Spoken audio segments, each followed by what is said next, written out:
Nama saya Hartono. Saya doktor di salah satu universitas terkenal di Bandung. Saya dibesarkan di keluarga modern, di mana ilmu pengetahuan dan kekayaan duniawi sangatlah penting dan diistimewakan. Anak saya 3, semuanya sekolah di luar negeri.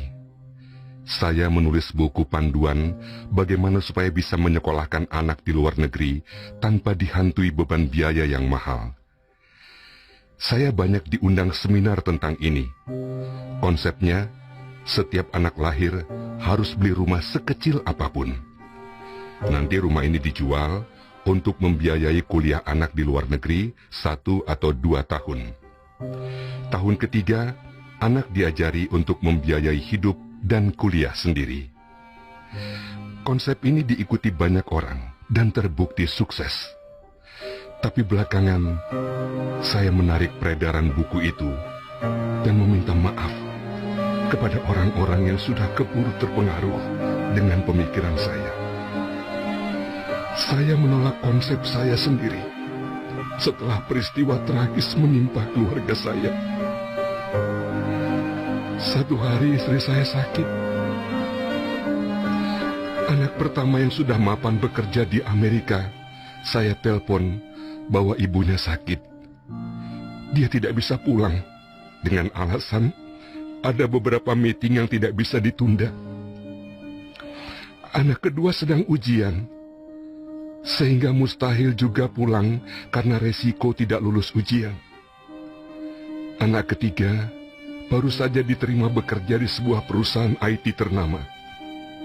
Tidak mungkin karyawan baru meninggalkan pekerjaan karena alasan keluarga.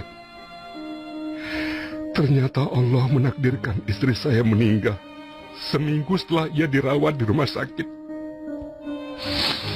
Tak satu pun anak saya hadir di pemakaman ibunya. Saya sedih dan terpukul. Saya tidak bisa menyalahkan siapa-siapa karena itu akibat dari saya yang saya ajarkan kepada anak-anak. Sayalah sekarang yang menanggung akibatnya. Belakangan saya mendalami agama.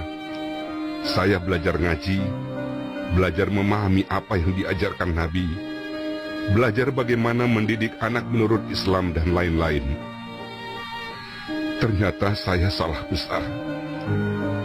Harusnya saya tinggal bersama orang-orang soleh, supaya anak saya terbiasa ke masjid dari kecil, terbiasa ngaji, terbiasa mendalami ilmu agama, terbiasa dekat dengan ulama. Syukur kalau bisa sekolah di pesantren. Tapi semua sudah lewat.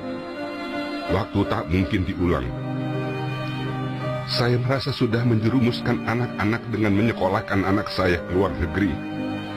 Mereka jadi jauh dari agama, jauh dari pemahaman konsep hidup yang benar, sesuai dengan tuntunan Rasulullah. Sekarang saya jual aset-aset saya. Saya memilih hidup bersama orang-orang soleh.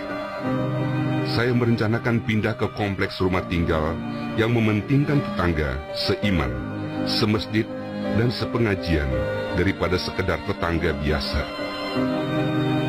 Saya memilih tinggal di tempat yang mengutamakan persiapan kehidupan di akhirat kelak daripada sekedar kehidupan di dunia. Saya membeli lahan yang cukup besar. Insya Allah akan saya bangun tahun depan. Saya akan tinggal di sana, ngaji di sana, dan membangun bisnis di sana.